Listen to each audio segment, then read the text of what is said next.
ಶಿಕ್ಷಣ ಸಚಿವರೇ, ನೀವು ಈ ಸ್ಟೋರಿಯನ್ನ ನೋಡಲೇಬೇಕು. ಹೆಸರಿಗೆ ಇದು ಸರ್ಕಾರಿ ಶಾಲೆ, ಆದ್ರೆ ಫೀಸು ಕಟ್ಟಲೇಬೇಕಂತೆ. ಸಾವಿರಾರು ರೂಪಾಯಿ ಫೀಸ್ ಕಟ್ಟಿದ್ರೆ ಮಾತ್ರ ಶಾಲೆಗೆ ಎಂಟ್ರಿ ಅಂತೆ. ಇಂಗ್ಲಿಷ್ ಮೀಡಿಯಂ ಹೆಸರಲ್ಲಿ ಈ ಶಾಲೆಯಲ್ಲಿ ಹಗಲು ದರೋಡೆ ನಡೀತಾ ಇದೆ. ಸರ್ಕಾರಿ ಶಾಲೆಯಲ್ಲಿ ಊಟ, ಬಟ್ಟೆ, ಪುಸ್ತಕ ಫ್ರೀ ಆಗಿ ಕೊಡಬೇಕು. ಆದ್ರೆ ಈ ಶಾಲೆಯಲ್ಲಿ ಎಲ್ಲದಕ್ಕೂ ಕೊಡಲೇಬೇಕಂತೆ ಕಾಸು. ಮಂಡ್ಯ ಜಿಲ್ಲೆಯ ಕೆಆರ್ ಪೇಟೆ ಪಟ್ಟಣದಲ್ಲಿರೋ ಶಾಲೆಯ ಕರ್ಮಕಾಂಡ ಇದು. ಸಮವಸ್ತ್ರ, ಶೂ, ಪುಸ್ತಕ ಎಲ್ಲದಕ್ಕೂ ಪೋಷಕರಿಂದ ಹಣ ವಸೂಲಿ ಮಾಡ್ತಾ ಇದ್ದಾರೆ ಇಲ್ಲಿನವರು. LKG, UKG, ಪ್ರಾಥಮಿಕ, ಹಿರಿಯ ಪ್ರಾಥಮಿಕ, ಪ್ರೌಢಶಾಲೆ ಪ್ರತಿ ವಿದ್ಯಾರ್ಥಿ ದಾಖಲಾತಿಗೆ 3 ರಿಂದ 6 ಸಾವಿರ ಫೀಸ್ ವಸೂಲಿ ಮಾಡ್ತಾ ಇದ್ದಾರೆ. ಕಟ್ಟಿಸಿಕೊಂಡ ಹಣದ ಲೆಕ್ಕ ನಿರ್ವಹಣೆಯಲ್ಲೂ SDMC ಸಮಿತಿ ಕಳ್ಳಾಟವನ್ನ ಆಡ್ತಾ ಇದೆ. ಬಿಲ್ ತಿದ್ದುಪಡಿ ಮಾಡಿ ಸರ್ಕಾರಕ್ಕೆ ತಪ್ಪು ಲೆಕ್ಕ ನೀಡ್ತಾ ಇರೋ SDMC ಪೋಷಕರಿಗೆ ಅಸಲಿ ಬಿಲ್ ಕೊಡಿ ಅಂದ್ರೆ ನಾಟಕ ಆಡ್ತಾ ಇದೆ. ಈ ಶಾಲೆ ಅಸಲಿ ಬಿಲ್ ಕೊಡ್ತಾ ಇಲ್ಲ. KPS ಶಾಲೆಯಲ್ಲಿ SDMC ಹೆಸರಲ್ಲಿ ಲಕ್ಷಾಂತರ ರೂಪಾಯಿ ಗೋಲ್ಮಾಲ್ ಆರೋಪ ಕೇಳಿ ಬಂದಿದೆ. ಬ್ರಹ್ಮಾಂಡ ಭ್ರಷ್ಟಾಚಾರ ನಡೀತಾ ಇದ್ರು ಕಣ್ಮುಚ್ಚಿ ಕುಳಿತಿದೆಯಾ ಶಿಕ್ಷಣ ಇಲಾಖೆ ಅನ್ನೋದು ನಮಗೆ ಕಾಡ್ತಾ ಇರುವಂತಹ ಪ್ರಶ್ನೆ. ನಾವು ಎಲ್ಲ ಕನ್ನಡ ಶಾಲೆಯಲ್ಲಿ, ಸರ್ಕಾರಿ ಹಿರಿಯ ಪ್ರಾಥಮಿಕ ಶಾಲೆಯಲ್ಲಿ ಓದಿ ಬಂದಿದೀವಪ್ಪ. ಯಾವತ್ತು 3 ರಿಂದ 6 ಸಾವಿರ ಫೀಸ್ ಕಟ್ಟಿದ ನೆನಪೇ ಇಲ್ಲ, ಕಟ್ಟಿಸ್ಕೊಳ್ತಾನೂ ಇರಲಿಲ್ಲ. ನಾವು ಕನ್ನಡ ಮೀಡಿಯಂ ಸ್ಟೂಡೆಂಟ್ಸೇ. ಆದರೆ ಈಗ ಇವರು ಯಾಕೆ ಸರ್ಕಾರಿ ಶಾಲೆಗಳಲ್ಲಿ ಫೀಸ್ ತೆಗೆದುಕೊಳ್ತಾ ಇದ್ದಾರೆ? ಇದು ಹೆಸರಿಗಷ್ಟೇ ಸರ್ಕಾರಿ ಶಾಲೆ ಅಂತ ಕಾಣಿಸುತ್ತೆ, ಹೆಸರಿಗಷ್ಟೇ. ಇದು ಸಾವಿರ ಲೆಕ್ಕದಲ್ಲಿ ಫೀಸ್ ಕಟ್ಟಲೇಬೇಕು ಪಾಪ ಪೇರೆಂಟ್ಸ್. ಇಂಗ್ಲಿಷ್ ಮೀಡಿಯಂ ಸೇವೆಯ ಹೆಸರಲ್ಲಿ ಪೋಷಕರಿಂದ ಹಗಲು ದರೋಡೆ ನಡೀತಾ ಇದೆ ಶಾಲಾ ಸಿಬ್ಬಂದಿಯಿಂದ. ಪೋಷಕರ ಕಡೆಯಿಂದ ಪಾಪ ಸಾವಿರ ರೂಪಾಯಿ ಇಸ್ಕೊಳ್ತಾ ಇದ್ದಾರೆ, 3 ರಿಂದ 6 ಸಾವಿರ ರೂಪಾಯಿ. ಮಂಡ್ಯ ಜಿಲ್ಲೆಯ KR ಪೇಟೆಯ ಕರ್ನಾಟಕ ಪಬ್ಲಿಕ್ ಸ್ಕೂಲ್ನಲ್ಲಿ ಆಗಿರುವಂಥ ಘಟನೆ ಇದು. ಸಮವಸ್ತ್ರ, ಶೂ, ಪುಸ್ತಕ ಎಲ್ಲದಕ್ಕೂ ಫೀಸ್ ಕಟ್ಟಲೇಬೇಕಂತೆ. ಇಲ್ವಲ್ಲ, ಪುಸ್ತಕನೂ ಫ್ರೀ ಕೊಡ್ತಾರೆ ಸರ್ಕಾರದಿಂದ, ಸಮವಸ್ತ್ರನೂ ಫ್ರೀ ಕೊಡ್ತಾರೆ. ಇನ್ನು ಯಾಕೆ ಇವರು ಇಲ್ಲಿ ಫೀಸ್ ಇಸ್ಕೊಳ್ತಾ ಇದ್ದಾರೆ ಅಂತ ಗೊತ್ತಾಗ್ತಾ ಇಲ್ಲ. ಫೇಕ್ ಬಿಲ್ಗಳನ್ನು ಕ್ರಿಯೇಟ್ ಮಾಡಿದ್ದಾರೆ. ನಿಮಗೆ ನಾವು ಸ್ಕ್ರೀನ್ನಲ್ಲಿ ತೋರಿಸ್ತಾ ಇದ್ದೀವಿ fake bill. Model coaching centre, ಶತಮಾನ ಶಾಲೆ, ಶಿಕ್ಷಕರ ಭವನದ ಪಕ್ಕ, KR ಪೇಟೆ, ಮಂಡ್ಯ ಜಿಲ್ಲೆ ಅಂತ ಹೇಳಿ ಬರೆದಿದ್ದಾರಲ್ಲ. ತರಬೇತಿ ಪ್ರವೇಶ ಶುಲ್ಕ ಅಂತ ಇದು. ಸತೀಶ್ C ಅಂತ ಹೆಸರು, 3 ಸಾವಿರ ಅಂತ ಇದೆ ನೋಡಿ ಬಿಲ್ಲಲ್ಲಿ, 3 ಸಾವಿರ. ಯಾಕೆ ಯಾವ ಕಾರಣಕ್ಕೆ ಇಸ್ಕೊಂಡ್ರು ಇವರು 3 ಸಾವಿರ ರೂಪಾಯಿನ? ಯಾವ ಕಾರಣಕ್ಕೆ? ಸರ್ಕಾರಿ ಶಾಲೆಗಳಿಗೆ ಅನುದಾನ ಕೊಡಲ್ವಾ? ಯಾಕೆ ಕೊಡ್ತಾರೆ? ಸರ್ಕಾರಿ ಶಾಲೆಗಳಿರೋದು ಯಾಕೆ? ಬಡವರ ಮಕ್ಕಳಿಗೋಸ್ಕರ. ಸರ್ಕಾರನೇ ಕೊಡುತ್ತೆ ಬಟ್ಟೆಗಳನ್ನು, ಸಮವಸ್ತ್ರಗಳನ್ನು, ಪುಸ್ತಕಗಳನ್ನು ಎಲ್ಲನೂ ಸರ್ಕಾರನೇ ಕೊಡುತ್ತೆ. ಇದೇನಿದು ಹೊಸದಾಗಿ ಈಗ ಕರ್ನಾಟಕ ಪಬ್ಲಿಕ್ ಸ್ಕೂಲ್ನಲ್ಲಿ?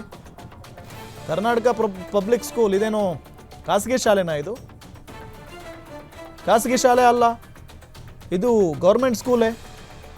ಸೊ ಇಲ್ಲಿ ಯಾಕೆ 3 ರಿಂದ 6 ಸಾವಿರ ರೂಪಾಯಿ ವಸೂಲಿ ಮಾಡ್ತಾ ಇದ್ದಾರೆ? ಸಮವಸ್ತ್ರಕ್ಕೂ ದುಡ್ಡು ಕೊಡಬೇಕಂತೆ, ಒಂದು ಶೂ ಕೊಟ್ಟರು ದುಡ್ಡು ಕೊಡಬೇಕಂತೆ, ಪುಸ್ತಕ ಕೊಟ್ಟರು ದುಡ್ಡು ಕೊಡಬೇಕಂತೆ. ಇದು ಯಾವ ನ್ಯಾಯ ಇದು? ಎಲ್ಲಿಂದ ತಂದ್ರಿ ಇದನ್ನ ರೂಲ್ಸ್ನ? LKG, UKG, ಪ್ರಾಥಮಿಕ, ಹಿರಿಯ ಪ್ರಾಥಮಿಕ, ಪ್ರೌಢಶಾಲೆ ದಾಖಲಾತಿಗೆ ಪ್ರತಿ ವಿದ್ಯಾರ್ಥಿಗೆ 3 ರಿಂದ 6 ಸಾವಿರ ಕಟ್ಟಬೇಕಂತೆ.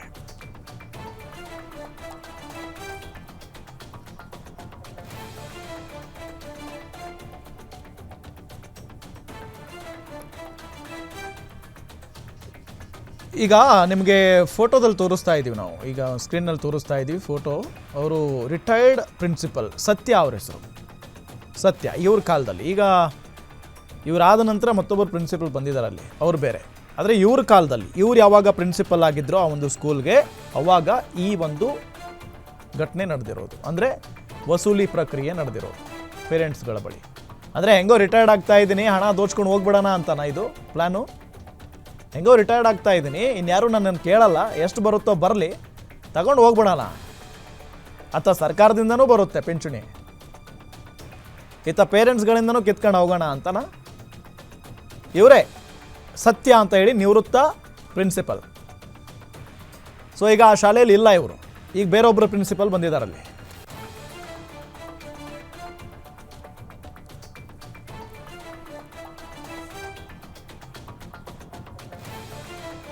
KPS ಆಗಿದ್ದಾಳೆ, 5 ವರ್ಷ ಆಗಿದೆ. 5 ವರ್ಷದಿಂದ ಇದ್ದಂಥ ಪ್ರಾಚಾರ್ಯರು ಮತ್ತು ಉಪಪ್ರಾಂಶುಪಾಲರು ಮತ್ತು ಇದಕ್ಕೆ ಸಂಬಂಧಪಟ್ಟಂಥ ಶಾಲಾ ಅಭಿವೃದ್ಧಿ ಸಮಿತಿ ಅಂತ ಒಂದಿದೆ ಸರ್. ಇದರ ಅಧ್ಯಕ್ಷರು ನಮ್ಮ ಶಾಸಕರೇ ಆಗಿರ್ತಾರೆ. ಅವ್ರನ್ನ ಒಳಗೊಂಡಂಥ ಸಭೆಯಲ್ಲಿ ತೀರ್ಮಾನಗಳನ್ನು ತಗೊಂಡು ಅವ್ರು ಮಾಡಿರ್ತಾರೆ ಸರ್. ಅದು ಈಗ ಇದ್ದಂಥ ಇಬ್ಬರು ಪ್ರಾಚಾರ್ಯರು ಮತ್ತು ಉಪಪ್ರಾಚಾರ್ಯರು ಇಬ್ಬರು ನಿವೃತ್ತಿಯನ್ನು ಹೊಂದಿದ್ದಾರೆ ಸರ್.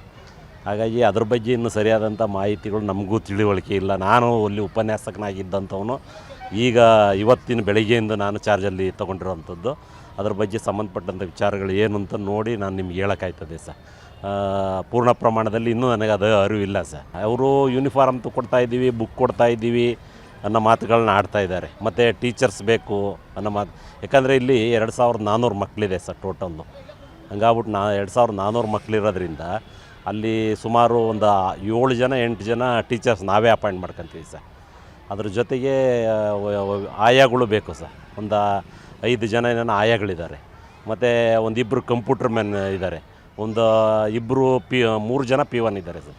ಅವ್ರಿಗೆಲ್ಲ ನಾವೇ ದುಡ್ಡು ಬರೆಸ್ತೀವಿ ಸರ್. ಸರ್ಕಾರದಿಂದ ಯಾವುದೇ ಅನುದಾನ ಅದಕ್ಕೆ ಬರಲ್ಲ ಸರ್.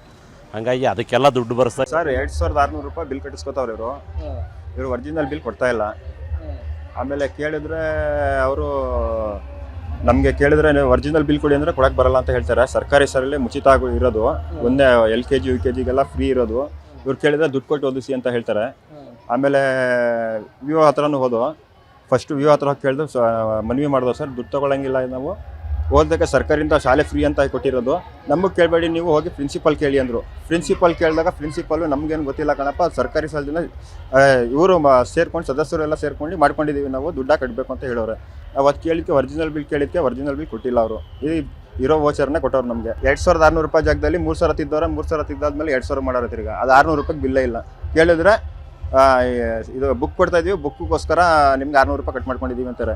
ಬಟ್ಟೆ ತೊಗೋಬೇಕಂದ್ರೆ ನಮ್ಮ ದುಡ್ಡೆಲ್ಲ ತೊಗೋಬೇಕು, ಸರ್ಕಾರದಿಂದ ಏನು ಫ್ರೀ ಕೊಟ್ಟಿಲ್ವಂತೆ ಅವ್ರಿಗೆ ಬುಕ್ಕಿಗೂ, ಆಮೇಲೆ ಬಟ್ಟೆಗೂ ಇಲ್ವಂತೆ. ನಾವು ಅದು ಕೇಳಲಿಕ್ಕೆ ಸ್ಟ್ರೈಕ್ ಮಾಡ್ಕೊಂಡು 4 ದಿವಸದಿಂದ ಇದ್ದೋ. ಅಷ್ಟೊತ್ತಿಗೆ ನಾವು ಕೇಳಿದ್ಕೆ ಅವರು ನೆನ್ನೆ ಟ್ರಾನ್ಸ್ಫರ್ ಆಗಿ ಹೊಂಟೋದ್ರು. ಅವರು ಪ್ರಿನ್ಸಿಪಾಲ್ ಅವರು ಕೇಳಿದೆ, ಸರ್ಕಾರದಿಂದ ಅವೈತಿ ಬಂದೈತಲ್ಲ, ಸರ್ಕಾರದಿಂದ ಬಿಡುಗಡೆ ಆಗೈತಲ್ಲ, ಪಟ್ಟಿ ಲೀಸ್ಟ್ ಕೊಡಿ ಅಂದರೆ ಅದನ್ನೂ ಕೊಡ್ತಾ ಇಲ್ಲ. ಇಲ್ಲಿ ಬಿಟ್ಟು ಹೆಂಗೆ ಬೇಕಂಗೆ ಮಾಡ್ಕೋತಾರೆ ಸರ್. ದುಡ್ಡು ಕೇಳಿದ್ರೆ ಲೆಕ್ಕನೇ ಇಲ್ಲ ಎತ್ಕು. ಇಲ್ಲಿ ದುಡ್ಡು ಕೇಳ್ತಾರೆ ಸರ್. ಇಲ್ಲ ಅಂದರೆ ಕನ್ನಡ ಮೀಡಿಯಮ್ಗೆ ಹಾಕೊಳ್ಳಿ ಫ್ರೀ ಅಂತಾರೆ. ಇಂಗ್ಲೀಷ್ ಮೀಡಿಯಮ್ ಸೇರಿಸಿದ್ರೆ 5, ಆಮೇಲೆ 1ನೇ ಕ್ಲಾಸಿಗೆ ಸೇರಿಸಿದ್ರೆ 5600 ರೂಪಾಯಿ ತೊಗೋತಾರೆ ಸರ್. 5,000 ತೊಗೋತಾರೆ, ಎಕ್ಸ್ಟ್ರಾ 500 ಕಟ್ಟಿ. ಡೀಟೇಲ್ಸ್ ಕೊಡ್ತಾರೆ ನಮ್ಮ ಮಂಡ್ಯ ರಿಪೋರ್ಟರ್ ರಾಘವೇಂದ್ರ. ಇಲ್ಲಿ ಸಮವಸ್ತ್ರ, ಶೂ ಏನೇ ಕೊಟ್ಟರು ಕೂಡ ಫೀಸ್ ಕಟ್ಟಲೇಬೇಕಂತೆ. ಯಾಕೆ ಕಟ್ಟಬೇಕು? ಅದು ಯಾರು ತಂದಿದ್ದು ರೂಲ್ಸ್ ಅಂತೆ ಅದು? ಎಸ್ ರಾಮ್, ಏನು ಮಂಡ್ಯ ಜಿಲ್ಲೆ ಕೇರ್ಪೇಟೆ ತಾಲೂಕಿನ ಪಟ್ಟಣದಲ್ಲಿರುವಂತಹ ಏನು ಕರ್ನಾಟಕ ಪಬ್ಲಿಕ್ ಶಾಲೆ ಇದೆ, ಈ ಒಂದು ಪಬ್ಲಿಕ್ ಶಾಲೆಯಲ್ಲಿ ಇದೀಗ ಇದು ಹೆಸರಿಗೆ ಮಾತ್ರ ಸರ್ಕಾರಿ ಶಾಲೆ ಆದ್ರೂ ಕೂಡ ಇಲ್ಲಿ SDMC ಸದಸ್ಯರು ಅಕ್ರಮವಾಗಿ ರಚಿಸಿಕೊಂಡಿರುವಂತಹ ಒಂದು ಸಂಘದ ಹೆಸರಿನಲ್ಲಿ ಈ ಒಂದು ಶಾಲೆಯ ಮಕ್ಕಳ ಪೋಷಕರಿಂದ ಪ್ರತಿ ಮಕ್ಕಳಿಂದಲೂ ಕೂಡ ಅಂದ್ರೆ ಒಂದೊಂದು ವಿಭಾಗಕ್ಕೆ ಒಂದೊಂದು ರೀತಿಯಾಗಿ ಫೀಸ್ ಅನ್ನ ವಸೂಲಿ ಮಾಡ್ತಾರೆ. ಒಂದು ಕಡೆ LKG UKGಗೆ 3600 ರೂಪಾಯಿಯಿಂದ ಹಿಡಿದು ಹೈಯರ್ ಪ್ರೈಮರಿ ಮಕ್ಕಳಿಗೆ 5,500 6,000ದವರೆಗೂ ಕೂಡ ಒಂದು ಫೀಸ್ ಅನ್ನ ಕಲೆಕ್ಟ್ ಮಾಡ್ತಿದ್ದಾರೆ. ಇದು ಕೂಡ ಯಾವುದೇ ಅನುಮತಿ ಇಲ್ಲ ಅಂದ್ರೆ ಶಿಕ್ಷಣ ಇಲಾಖೆ ಗಮನಕ್ಕೆ ಬರದೆ, ಅಲ್ಲಿನ ಅಧಿಕಾರಿಗಳ ಗಮನಕ್ಕೂ ಬರದೆ ಇದನ್ನ ಕಲೆಕ್ಟ್ ಮಾಡ್ತಿದ್ದಾರೆ ಅನ್ನೋ ಮಾಹಿತಿಯನ್ನು ಕೂಡ ಪೋಷಕರು ಹಂಚಿಕೊಂಡಿದ್ದಾರೆ. ಏನು ಇದು ಹೆಸರಿಗೆ ಮಾತ್ರ ಸರ್ಕಾರಿ ಶಾಲೆ ಆಗಿದೆ, ಅದು ಕೂಡ ಕರ್ನಾಟಕ ಪಬ್ಲಿಕ್ ಶಾಲೆ ಅಂತ ಹೇಳಿ ಇತ್ತೀಚೆಗಷ್ಟೇ ಏನು ಕರ್ನಾಟಕ ಸರ್ಕಾರ ಕಳೆದ 5-6 ವರ್ಷಗಳ ಹಿಂದೆ ಉತ್ತಮ ಗುಣಮಟ್ಟದ ಶಿಕ್ಷಣವನ್ನ ಅಂದ್ರೆ ಏನು ಗುಣಮಟ್ಟದ ಶಿಕ್ಷಣ ಮಕ್ಕಳಿಗೆ ಇಂಗ್ಲಿಷ್ ಮೀಡಿಯಂ ಕೊಡಬೇಕು ಅಂತ ಹೇಳಿ ಕರೆದಂತಹ ಒಂದು ಶಾಲೆಯಲ್ಲಿ ಇದೀಗ ಈ ರೀತಿ ಅಕ್ರಮ ಭ್ರಷ್ಟಾಚಾರದ ನಡೀತಿರೋದು ಕೂಡ ಗಮನಕ್ಕೆ ಬಂದಿರುವಂತದ್ದು. ಅದು ಕೂಡ ಪೋಷಕರಿಗೆ ಈ ರೀತಿಯಾಗಿ ಸರ್ಕಾರಿ ಮಕ್ಕಳಿಗೆ ಏನು ಸಮವಸ್ತ್ರ ಇರ್ಬೋದು, ಶೂ ಇರ್ಬೋದು, ಬುಕ್ಸ್ ಇರ್ಬೋದು, ಇವೆಲ್ಲವನ್ನು ಕೂಡ ಬರೆಸ್ಲಿಕ್ಕೆ ಅಂತ ಹೇಳಿ ಅಲ್ಲಿನ ಮಕ್ಕಳಿಂದ ಈ ರೀತಿಯಾಗಿ ವಸೂಲಿ ಮಾಡ್ತಾ ಇದ್ದಾರೆ. ಇದರಿಂದ ಅಲ್ಲಿನ ಪೋಷಕರು ಕೂಡ ಹೈರಾಣಾಗಿ ಹೋಗಿದ್ದಾರೆ. ಇದನ್ನ ಪ್ರಶ್ನೆ ಮಾಡಿದ್ರೆ ಬೇರೆ ಬೇರೆಯಾಗಿ ಕಥೆಯನ್ನ ಕೂಡ ಹೇಳ್ತಾರೆ. ನಮಗೆ ಇದು ನಿಮ್ಮ ಮಕ್ಕಳನ್ನ ಇಂಗ್ಲಿಷ್ ಮೀಡಿಯಂ ಅಲ್ಲಿ ಓದಿಸ್ಬೇಕು ಅಂತ ಹೇಳಿದ್ರೆ ನೀವು ಇದನ್ನ ಪೇ ಮಾಡ್ಲೇಬೇಕು ಅಂತ ಹೇಳ್ತಾರೆ. ಆದ್ರೆ ಸರ್ಕಾರ ಎಲ್ಲಕ್ಕೂ ಕೂಡ ಉಚಿತವಾಗಿ ಶಿಕ್ಷಣವನ್ನು ಕೊಡುತ್ತೆ ಅಂತ ಹೇಳಿದ್ರು ಕೂಡ ಈ ರೀತಿಯಾಗಿ ಅಕ್ರಮವಾಗಿ ಈ ಮಕ್ಕಳಿಂದ ಫೀಸ್ ಅನ್ನ ವಸೂಲಿ ಮಾಡೋದು ಎಷ್ಟು ಸರಿ ಅಂತ ಹೇಳಿ ಪೋಷಕರು ಕೂಡ ಆಕ್ರೋಶವನ್ನ ವ್ಯಕ್ತಪಡಿಸಿದ್ದಾರೆ. ಮತ್ತೊಂದು ದುರಂತ ಅಂತ ಹೇಳಿದ್ರೆ ಈ ಶಾಲೆಯಲ್ಲಿ ವಸೂಲಿ ಮಾಡ್ತಿರುವಂತ ಏನು ಫೀಸ್ ಹೆಸರಲ್ಲಿ ವಸೂಲಿ ಮಾಡ್ತಿರುವ ಹಣಕ್ಕೆ ರಸೀದಿಯನ್ನ ಕೊಡ್ತಿರುವಂತದ್ದು ಕೂಡ ಅದು ಕೂಡ ನಕಲಿ ಬಿಲ್ ಗಳನ್ನ ಕೊಡ್ತಾ ಇದ್ದಾರೆ. ಒಂದು ಕಡೆ ಒಂದು ಬಿಲ್ ಅನ್ನ ಕೊಟ್ಟರೆ ಮತ್ತೊಂದು ಕಡೆ ಮಾದರಿ ಶಾಲೆಯ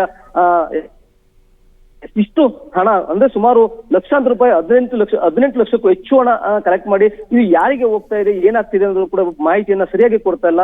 ಜೊತೆಗೆ ಈ ಬಗೆಯಾಗಿ ಪ್ರಶ್ನೆ ಮಾಡಿದ್ರೆ ಒಬ್ಬರ ಮೇಲೆ ಒಬ್ಬರು ಹೇಳ್ತಾ ಹೋಗ್ತಾರೆ. ಹಿಂದೆ ಇದ್ದಂತ ಡಿ ಸತ್ಯ ಅಂತ ಪ್ರಿನ್ಸಿಪಾಲ್ ಮಾಡಿದ್ರು, ನಮಗೂ ಅದಕ್ಕೂ ಗೊತ್ತಿಲ್ಲ ಅಂತ ಹೇಳಿ ಉಪನ್ಯಾಸಕರು ಹೇಳಿದ್ರೆ, ಮತ್ತೊಂದು ಕಡೆ ಈಗ ನಿನ್ನೆಷ್ಟೇ ಕೂಡ ಅವರು ಕೂಡ ಏನು ಇದ್ದೇ ಇದ್ದಂತ ಡಿ ಸತ್ಯ ಅನ್ನೋರು ಕೂಡ ಟ್ರಾನ್ಸ್ಫರ್ ನಿವೃತ್ತಿಯಾಗಿದ್ದಾರೆ. ಹಾಗಾಗಿ ನಮ್ಗೆ ಅದ್ರ ಬಗ್ಗೆ ಮಾಹಿತಿ ಇಲ್ಲ ಅಂತ ಅಲ್ಲೇ ಪ್ರಿನ್ಸಿಪಾಲ್ ಕೂಡ ಹೇಳ್ತಾರೆ. ಈ ಬಗೆಯಾಗಿ ಪಕ್ಕದಲ್ಲಿರುವಂತ ಶಿಕ್ಷಣ ಇಲಾಖೆ ಏನಿದೆ BO ಕಚೇರಿ ಇದೆ, ಆ ಅಧಿಕಾರಿಗಳು ಕೂಡ ಇದು ನಮ್ಮ ವ್ಯಾಪ್ತಿಗೆ ಬರಕಿಲ್ಲ, ಇದು STM ಸದಸ್ಯರು ಅಧ್ಯಕ್ಷರಿದ್ದಾರೆ, ಇಲ್ಲಿನ ಶಾಸಕರು ಇದ್ರ ಬಗ್ಗೆ ಇದ್ರೆ ಅವ್ರನ್ನ ಕೇಳಿ ಅಂತ ಹೇಳಿ ಉಡಾಪಿ ಉತ್ತರನ ಕೊಡ್ತಾರೆ. ಒಟ್ಟಾರೆಯಾಗಿ ಏನು KRಪೇಟೆ ಪಬ್ಲಿಕ್ ಸ್ಕೂಲ್ ಏನಿದೆ, ಈ ಒಂದು ಸ್ಕೂಲ್ ನಲ್ಲಿ ಇದೀಗ ಪೋಷಕರ ಬಳಿ ವಸೂಲಿ ಮಾಡ್ತಿರುವಂತ ಈ ಒಂದು 5,600 ರೂಪಾಯಿ 6,000 ಹಣ, ಲಕ್ಷಾಂತರ ರೂಪಾಯಿ ಹಣ ಜಸ್ಟ್ ಹೋಲ್ಡ್. ಆ ಶಾಲೆಯ ಕರ್ನಾಟಕ ಪಬ್ಲಿಕ್ ಸ್ಕೂಲ್ ಇದೆಯಲ್ಲ, ಆ ಶಾಲೆಯ ಮುಖ್ಯ ಶಿಕ್ಷಕಿ ಅವರು ನಮ್ಮ ಜೊತೆಗೆ ಸಂಪರ್ಕದಲ್ಲಿದ್ದಾರೆ. ಮೇಡಮ್ ನಮಸ್ಕಾರ. ನಮಸ್ತೆ ಸರ್. ಏನ್ ಮೇಡಮ್ ಇದು, ನೀವು ಯಾವಾಗ ಅಲ್ಲಿಗೆ ಬಂದ್ರಿ? ಈಗ ಪ್ರಿನ್ಸಿಪಲ್ ಆಗಿ ಜಾಯ್ನ್ ಆದ್ರೆ ಅಲ್ಲಿಗೆ? ಸರ್ ನಾನು 2021 ನವೆಂಬರ್ 29ನೇ ತಾರೀಕಲ್ಲಿ ನಾನು ಈ ಶಾಲೆಗೆ ಜಾಯ್ನ್ ಆದೆ ಸರ್. ಸೊ 2021ರಲ್ಲಿ ಪ್ರಿನ್ಸಿಪಲ್ ಆಗಿನೇ ಜಾಯ್ನ್ ಆದ್ರಾ? ಸರ್ ಇಲ್ಲ ಇಲ್ಲ ಇಲ್ಲ, ನಾನು ಈಗ ನಾವು ಪ್ರಿನ್ಸಿಪಲ್ ಸತ್ಯ ಸರ್ ಅಂತ ಹೇಳಿ ಸರ್. ಹಲೋ, ಹಾ ಹೇಳಿ ಹೇಳಿ ಮೇಡಮ್. ಪ್ರಿನ್ಸಿಪಲ್ ಸತ್ಯ ಸರ್ ಅಂತ ಹೇಳಿ ನಾವಿಲ್ಲಿ ನಮ್ಗೆ ಡಬಲ್ ಗ್ರಾಜುಯೇಟ್ HM ಇದ್ರು ಸರ್, ಅವ್ರು ರಿಟೈರ್ಡ್ ಆದ್ರು. ಇವಾಗ ನಾನು 1.5 ವರ್ಷ ಆಯ್ತು ಸರ್ ಚಾರ್ಜ್ ತಗೊಂಡು. ನಾನು ಈಗ ನಾನು ಚಾರ್ಜ್ ಅಲ್ಲಿ ಇರೋದು ಸರ್, ಒರಿಜಿನಲ್ HM ಅಲ್ಲ, ಚಾರ್ಜ್ ಅಲ್ಲಿ ಇರೋದು ಸರ್. ಸೊ ಈಗೆಲ್ಲ ಈ ಪೇರೆಂಟ್ಸ್ ಬಳಿ ಹಣ ವಸೂಲಿ ಮಾಡಿದ್ರಲ್ಲ, ಆ ಸಂದರ್ಭದಲ್ಲಿ ನೀವು ಇದ್ರಲ್ವಾ ಸ್ಕೂಲಲ್ಲಿ? ಹಾ ಹಾ ಹಾ. ಯಾವಾಗ ಸರ್? 2021ರಲ್ಲಿ. ಈಗ ಸತ್ಯ ಅವರೆಲ್ಲ ಇದ್ರಲ್ಲ, ಹಾ ಹಾ. ಪ್ರಿನ್ಸಿಪಲ್ ಸತ್ಯ ಅವ್ರು ಇದ್ದಾಗ ನೀವು ಇದ್ರಿ ಸರ್. ನಾನು ಅವಾಗ ಅಂದ್ರೆ 2021ರಲ್ಲಿ ಇವರು 2 ಸೆಕ್ಷನ್ ಮಾಡ್ಕೊಂಡ್ರಲ್ಲ ಸರ್, ಅವಾಗ ನಾನು ಇರ್ಲಿಲ್ಲ ಸರ್, ನಾನು ಇನ್ನೂ ಬಂದಿರ್ಲಿಲ್ಲ ಸರ್. 2020-21ರಲ್ಲಿ ಜೂನ್ ತಿಂಗಳಿಂದಾನೇ ಇವರು 2 ಸೆಕ್ಷನ್ ಮಾಡ್ಕೊಂಡು ಅವಾಗ್ಲಿಂದ ವಸೂಲಿ ಆಗಿರೋದು ಸರ್. ಅದು ಹಾಗೇನೆ ಕಂಟಿನ್ಯೂ ಆಗ್ತಾ ಬಂದಿದೆ ಸೆಕ್ಷನ್ಗಳು. ಈಗ ನೋಡಿ, ಈಗ ನಾಗರತ್ನ ಅವರೇ, ಈಗ ಸತ್ಯ ಅವರು ಯಾವಾಗ ರಿಟೈರ್ಡ್ ಆದ್ರು ಸರ್? ಮೊನ್ನೆ 30ನೇ ತಾರೀಕು. ಮತ್ತೆ ಮೊನ್ನೆವರೆಗೂ ಕೂಡ ವಸೂಲಿ ಆಗಿದೆ ಅಂತ ಅರ್ಥ ತಾನೆ? ಹಾ ಹೌದು ಸರ್. ಮತ್ತೆ ನೀವು ಇದ್ರಿ ಅಲ್ವಾ ಅಲ್ಲಿ? ಈ ವಸೂಲಿ ಆದಾಗ ನಾನೇ ಇದ್ದೆ ಸರ್, ನಾವೇನೆ ಬ್ಯಾಂಕ್. ನಿಮಗೆ ಗೊತ್ತಿತ್ತು ತಾನೇ ಇದೆಲ್ಲ? ಹಾ ಗೊತ್ತಿತ್ತು ಸರ್. ಮತ್ತೆ ನೀವೆಲ್ಲ ಹೆಂಗ್ ಸುಮ್ನೆ ಇದ್ರಿ? ನಿಮ್ಗೆ ಗೊತ್ತಿದ್ದು ಇದೆಲ್ಲ ನಡೆದಿದೆ ಅಂತ ಅಂದ್ರೆ? ಸರ್ ಅಂದ್ರೆ ಹಿಂದೆಯಿಂದನು ಪೇರೆಂಟ್ಸ್ಗಳು ಒತ್ತಾಯದ ಮೇರೆಗೆ ಮತ್ತೆ STMC ಅವರ ಆಕಾಂಕ್ಷೆ ಮೇರೆಗೆ ಇದು 2 ಸೆಕ್ಷನ್ ಅಲ್ಲಿ ನಡ್ಕೊಂಡು ಬರ್ತಾ ಇದೆ ಸರ್. ಇದು ನಡ್ಕೊಂಡು ಬರ್ತಾ ಇರೋ ಈ ಅಮೌಂಟ್ ಅಲ್ಲಿ ಸರ್ ನಾವು ಇಲ್ಲ ಇದರಿಂದ MSc B.Ed BSc B.Ed ಆಗಿರೋರ್ನ ಇಂಗ್ಲಿಷ್ ಸ್ಪೀಚ್ ಮಾಡಕ್ಕೇನೆ 5 ಜನ ಟೀಚರ್ಸ್ ನ ತಗೊಂಡಿದೀವಿ ಸರ್. ಮತ್ತೆ ಟಾಯ್ಲೆಟ್ ಕ್ಲೀನ್ ಮಾಡಕ್ಕೆ ಒಬ್ರನ್ನ ಅದೆಲ್ಲ ಓಕೆ, ಅವ್ರಿಗೆಲ್ಲ ಸರ್ಕಾರ ದುಡ್ಡು ಕೊಡುತ್ತಲ್ಲ. ಇದ್ರ ಜೊತೆಗೆ ಈಗ ಬಟ್ಟೆಗೆ ಅಂದ್ರೆ ಸಮವಸ್ತ್ರಕ್ಕೆ, ಶೂಗೆ ಎಲ್ಲ ವಸೂಲಿ ಮಾಡ್ತಾರೆ ಅಂದ್ರೆ ಸರ್ಕಾರಿ ಶಾಲೆಯಲ್ಲಿ ಹೆಂಗಿದು? ಇಲ್ಲ ಇಲ್ಲ ಸರ್, ಶೂಗೆಲ್ಲ ಖಂಡಿತ ವಸೂಲಿ ಮಾಡಿಲ್ಲ, ಬಟ್ಟೆಗೂ ವಸೂಲಿ ಅಂದ್ರೆ ನಾವೇ ಬೇರೆ ಯೂನಿಫಾರ್ಮ್ ಮಾಡಿದೀವಿ ಸರ್. ಎಕ್ಸ್ಟ್ರಾ ಸೋಮವಾರ ಮಂಗಳವಾರಕ್ಕೆ ನಾವು ಕಾನ್ವೆಂಟ್ ಮಾದರಿಲಿ ಮಾಡೋಣ ಅಂದ್ಬಿಟ್ಟು ಅದನ್ನ ಪೇರೆಂಟ್ಸ್ ಮೀಟಿಂಗ್ ಕರೆದು ಮಾರ್ಚ್ ತಿಂಗಳಲ್ಲಿ ಅವರೆಲ್ಲ ಒಪ್ಕೊಂಡಿದ್ಕೆ ಅದು ಹಿಂದಿನಿಂದಾನೇ ನಡೀತಿದೆ ಸರ್. ಎಕ್ಸ್ಟ್ರಾ ಇನ್ನೊಂದ್ ಸೆಟ್ ಯೂನಿಫಾರ್ಮ್ಗೆ ಅದಕ್ಕೆ ದುಡ್ಡು ಮಾಡಿರೋದು, ಇನ್ನೂ ದುಡ್ಡು ವಸೂಲಿ ಆಗಿಲ್ಲ ಸರ್. ಸ್ಟಿಚಿಂಗ್ ನಡೀತಾ ಇದೆ. ದುಡ್ಡು ವಸೂಲಿ ಯಾಕಾಗಿಲ್ಲ? ಇಲ್ಲಿ ಒಂದು ತರಬೇತಿ ಪ್ರವೇಶ ಶುಲ್ಕ ಅಂತ ಹೇಳಿ ಒಂದು ಚೀಟಿ ಎಲ್ಲ ಕೊಟ್ಟಿದ್ದೀರಲ್ಲ ಸರ್. ಅದು ಇದನ್ನ ರೆಸಿಪ್ಟ್ ಕೊಡುವಾಗ ಅದು ಬೀರೊಳಗೆ ಅದು ಹೆಂಗ್ ಬಂತು ಅಂತ ಗೊತ್ತಿಲ್ಲ ಸರ್, ಬೈ ಮಿಸ್ ಆಗಿದೆ ಸರ್. ಬೈ ಮಿಸ್ ಆಗಿ ಬಂದ್ಬಿಡುತ್ತಾ ಮೇಡಮ್? ಏನ್ ಮಾತಾಡ್ತೀರಾ ನೀವು ನಾಗರತ್ನ ಅವರೇ? ಬೈ ಮಿಸ್ ಆಗಿ ಹೆಂಗ್ ಬರುತ್ತದು? ರೆಸಿಪ್ಟ್ ಇವರು ಟೀಚರ್ಸ್ ಅರಿವಾಗ ಅದನ್ನ ಮೇಲ್ಗಡೆ ಮ್ಯಾಟ್ರ್ ನೋಡಿಲ್ಲ ಸರ್, ಅವ್ರು ಕೊಟ್ಬಿಟ್ಟಿದ್ದಾರೆ ರೆಸಿಪ್ಟ್ ನ.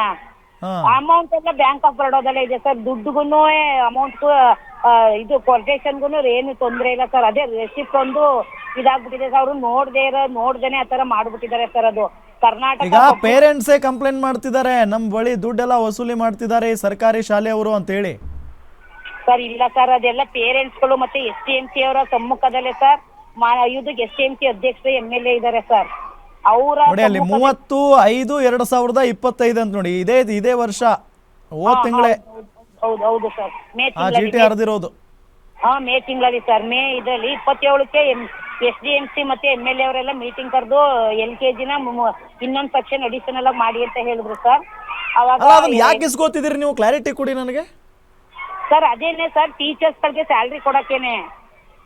ಟೀಚರ್ಸ್ ನೀವ್ ಯಾಕ್ರಿ ಸ್ಯಾಲ್ರಿ ಕೊಡ್ಬೇಕು? ಸರ್ಕಾರ ಕೊಡಲ್ವಾ ಸರ್? ಸರ್ಕಾರದಲ್ಲೇ ಸರ್ ನಾವಿರೋದೇ 17 ಜನ. ನಾವಿರೋದೇ 17 ಜನ ಅಲ್ಲ ಸರ್, ಸಾಕಾಗಲ್ವಲ್ಲ. ಅದಕ್ಕೆ STMC ಕಡೆಯಿಂದನೇ ಯಾರು BSc MA ಮಾಡಿದ್ದಾರೆ ಅಂತವ್ರನ್ನ 5 ಜನನ ತಗೊಂಡಿರೋದು ಗೆಸ್ಟ್ ಟೀಚರ್ ಆಗಿ ಅವ್ರು ಸಂಬಳ ಕೊಡಕ್ಕೆ ಇದನ್ನ ಕಲೆಕ್ಟ್ ಮಾಡ್ಕೋತಾ ಇದ್ದೀವಿ ಇದಕ್ಕೆಲ್ಲ ಸರ್ಕಾರದ ಪರ್ಮಿಷನ್ ಇದೆಯಾ? ಸರ್ ಒಂದು ಸೆಕ್ಷನ್ ಇತ್ತು ಸರ್, ಒಂದು ಸೆಕ್ಷನ್ಗೆ ಪರ್ಮಿಷನ್ ಇದ್ದಿದ್ದು. ಆಮೇಲೆ ಪೇರೆಂಟ್ಸ್ಗಳು ಏನ್ ಮಾಡಿದ್ರು ಎಲ್ಲ ಒತ್ತಾಯ ಮಾಡಿ 2 ಸೆಕ್ಷನ್ ಮಾಡ್ಲೇಬೇಕು, ನಮ್ಗೆಲ್ಲ ಇಂಗ್ಲಿಷ್ ಮೀಡಿಯಮೇ ಬೇಕು ಅಂತ ಎಲ್ಲ ತುಂಬಾ ಓಕೆ ಓಕೆ. ಈಗ ನೀವು ಗೆಸ್ಟ್ ಟೀಚರ್ಗಳನ್ನು ತಗೊಂಡಿದ್ದೀರಲ್ವಾ ಶಾಲೆಗೆ?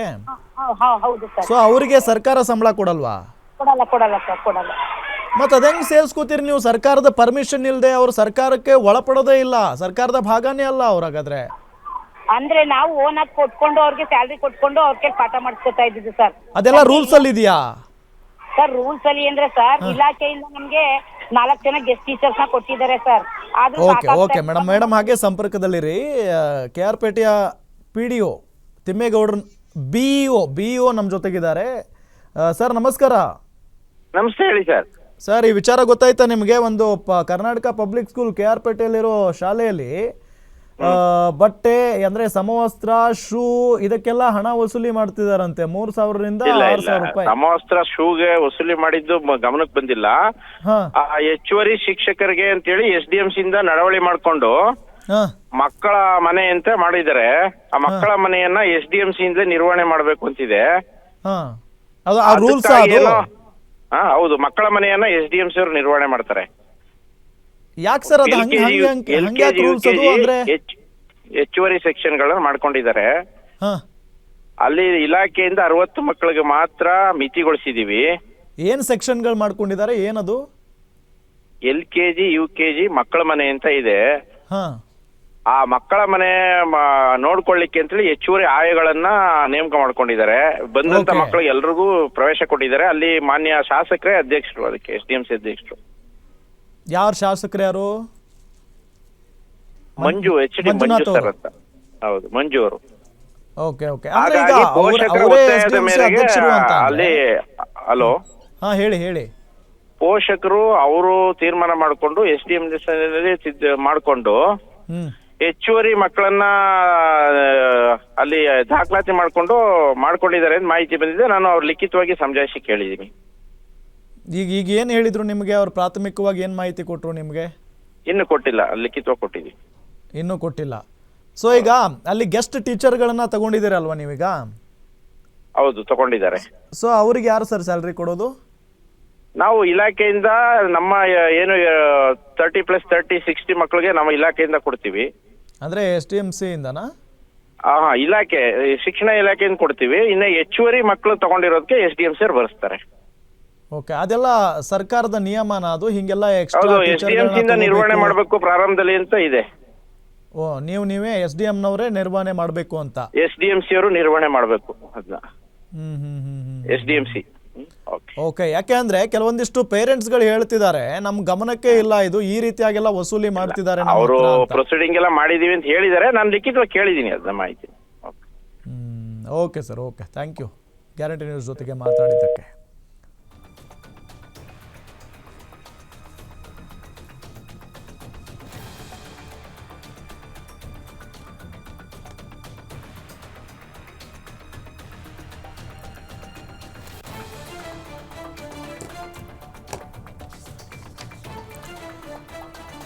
ಎಸ್, ನೋಡಿ ಗಮನಿಸ್ತಾ ಇದ್ದೀವಿ ಇಲ್ಲಿ KR ಪೇಟೆಯಲ್ಲಿ, KR ಪೇಟೆಯ ಒಂದು ಕನ್ನಡ ಶಾಲೆ ಅದು. ಸೊ ಎಕ್ಸ್ಟ್ರಾ ಸೆಕ್ಷನ್ಗಳನ್ನು ಸೇರಿಸ್ಕೊಂಡಿದ್ದಾರೆ.